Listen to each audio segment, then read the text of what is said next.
Hello YouTube.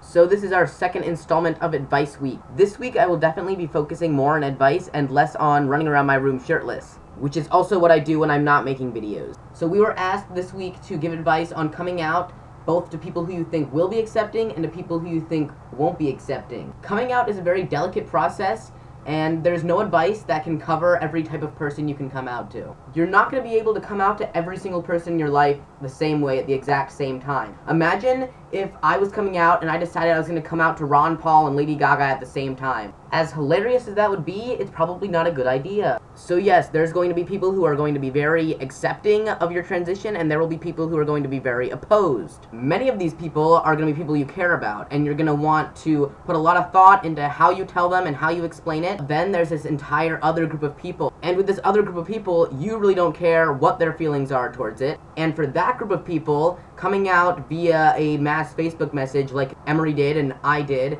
that would be a great idea, because it just gets the information out there and they can decide how they are going to then include you in their life or not. So let's start with my thoughts on coming out to people who you are pretty sure are going to be a-okay with your stuff.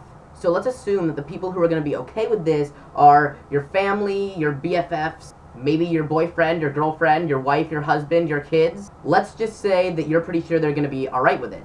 That does not mean the first time they hear about it is going to be in this big ol' Facebook message that you sent out to everyone that you've known since you were born and haven't talked to in 10 years. There are steps to coming out, and if you do it all at once, there's going to be people whose feelings are going to be hurt, not because they think that they're losing a person, but because you didn't tell them first, and they think that this is big enough news that they deserve to be somewhere, like, prioritized above your second cousin twice removed dog, Goldfish, because you come out to Goldfish regularly, and they have Facebooks that you add and send messages to, that they read. When I came out to my Goldfish, he told me it was a sin and swam away. So my biggest advice for coming out to people who you think are going to be accepting is to make an effort to tell them before you tell other people. They probably think that they're more important to you than a goldfish, and you want to try and show them that, hey, you're right, you are more important than that goldfish. I would like you to know important things about my life before goldfish. Now we can talk about the people who you're worried might want to jump you with a baseball bat after you tell them. Again, let's assume these people are people you really care about, like your friends, your family, your workplace, your teachers, whatever. Okay, so you remember how I said tell the people who you think are going to be okay with it, that you care about first? Make sure you've done that before you get to the people who you think are going to hate it.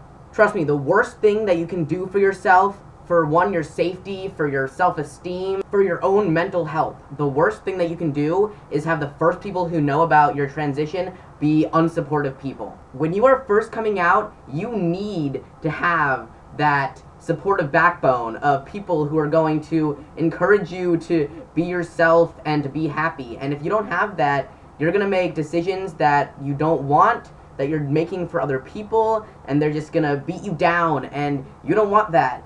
It's really hard to be your own person when everyone who knows about the true you doesn't like it. There's power in numbers, and if you have support behind you, it's not going to matter as much what these unsupportive people say. You're still gonna know how you truly feel, and you're still going to act on your true feelings as long as you have people that are telling you that it's okay. Now let's say there's honestly no one that you care about that's close to you that you are positive will be behind you and have your back. If you think it's a possibility that every single person that you care about is going to have a problem with your transition, then here's my advice.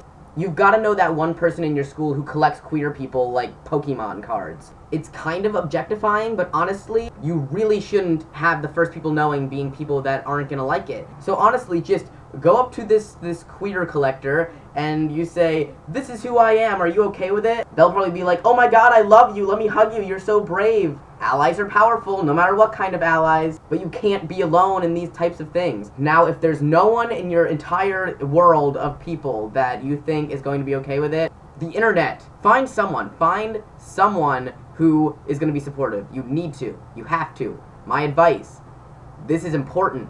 So there's also a lot of people who you're going to be really unsure of. You don't know how they feel about these issues. You don't know how they're going to feel about you, regardless of how they feel about other people doing it. You know, people are like, "Oh, not my daughter." Chase gave great advice for this. Gauge the situation somehow. Show them a news article. Talk about your friend. Once you're having a conversation about someone else, you'll gauge their opinions on the issue in general. Maybe you can throw in, like, "Oh, what if it was me? What if it was one of your kids? What if it was one of your friends, blah blah blah blah. This is a great way to do it. It's a very casual thing. One way that I hated coming out to anyone was sitting them down, having a really serious conversation. It always felt just so awkward to me. I know that's the way that some people have to do it. Find a way that suits you. Letters, emails, sitting someone down, making a joke. People come out according to their own personalities. Come out a couple different ways. You'll find a way that works, and once you get to the people who are really important to come out to, you'll find something that you're semi-comfortable with, hopefully. It's always nerve-wracking, but you know what I mean. I mean, coming out is a complex thing. For all people, for trans people, for queer people, for straight people, for swamp people, for android AIs from the future that have human emotions. Life is a puzzle. And coming out,